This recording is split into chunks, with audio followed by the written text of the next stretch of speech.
Ouz. sama gars yi de ziar naa de. ay sant yéen bàyyi nga ma de. non gara Ouz bàyyiwuñu la sax xam rek. wuñ la xam nga sul bukki ak suli bukki yaa ma gën a xam. sama gars yéen ay kàccoo rek. non xam rek. yéen daal di faa sëy daal ñëwatu leen naata defatu leen dara. dégg nga loolu. mais naka bu nekk. waaye sant nañu rek. yaa ngi si jàmm. maa ngi si jàmm alhamdulilah. mais gara Ouz. waaw mbee bi baax na de. bul ma jox wax yow xar bi takk la gu ma ko téye sax nga am ay mbéy baax na. gara Ouz moo tax yegguma ci xar bi de ci mbee bi rek laa yem. nga dim kuy kay. incha allah. yow xanaa doo dégg man nga xam ne yàlla ma dimbale ba nga xam ne xar bi ci loterie laa ko gagné. waaw gañaay doos tere bi temps xanaa yëgu leen ko. gaña waaw. gara Ouz est-ce que xam nga leen. xaru gañaa boo ko tëbëg see amoo tëbëg si. yàpp rek nga am. waaw waaw. mais yow tamit ku soxor nga laa. yow bu dee xar bi ma gagné si loterie mooy dagg soxor te nga def ni man dem gagné ji ko. yow grand Ouz yow waxuñ la dëgg nag de. paax laa jàngal nga bañ laajteel nga bañ gëstul ngay si erreur ngay dëkk xar mii mënul benn tabaski. li ciy pexe rek mooy nga jaay xar bi. jaay li ciy pexe de. jaay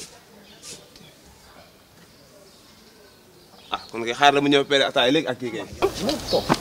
ah xanaa dem jaay xar bi.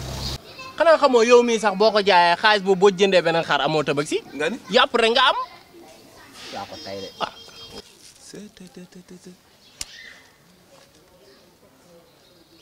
léegi nu ñu def. lu ci pexe ñun ñu ngi nii ci opération bi la ñuy yëngu te gétt ga fee ñu ngi fa yore 150 xar te xar bi ñu jaay démb 150 000 sa xar bi moo ko ëpp 150 000 fois. man de man naa def erreur léegi. yéen kay dimbali ngeen yéen kay moom sant yàlla baax bi ngeen ñëwee. yéen kay may sant yàlla. waaw kaay jàppale ma ba tey. Gara Ouz toogal waay. yow la moo tax saa ñu presse fii rek nga dellu feneen. yow xanaa wóolu wooñu. mais wóolu naa leen sax mais xam nga tabaski bi rek ak ni mu demee nii. rek moo tax waaye yow waay kii kay neexul jàppale dara ki day jàppale quoi. te père Badou sax mu ngi ñuy jaayloo ay xar ñu siisu. ñëw bëgg naa jàppale kaay leen toog waaye xanaa duma seen gaañ la. non non say gaañaan lañ mais da ngay déconné de. kaay leen toog. mooy loolu de.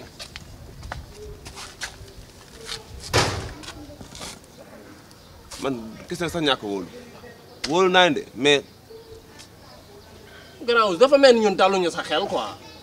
dal ngeen sama xel sax mais xam nga rek tuuti rek seen affaire suul bukki yooyu daal. waaw yooyu ay waxin la rek yooyu ay waxin la ma gën a xam mooy loolu.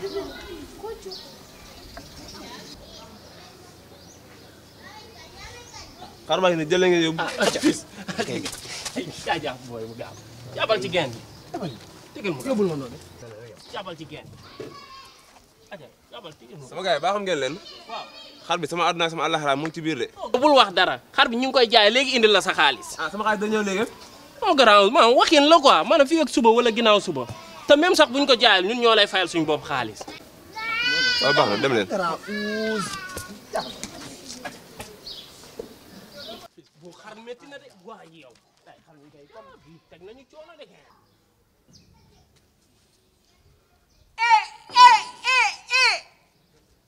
mais booy. dama mel ni xar bi moo def arrivage nii de. waaw te du gis nga li ñu la doon wax gis nga xar bi xam nga xar bii nii lu mu bon bon mun nañ ko jaayee 500000. waaw waaw. maa mu bénéfice 460 000. instant bi mais nag lobi war ngaa dolliwaat appareil de parce que am na lu ñu ci dolli suñu xaalis. booy loolu amul problème. mais booy bu leen ko wanteer de bii na cher ah. yow bul wax dara lobi yow bul wax dara amul problème jàppal fii. yàlla na xaru manqué ndax su ma maamu 460 000 ok.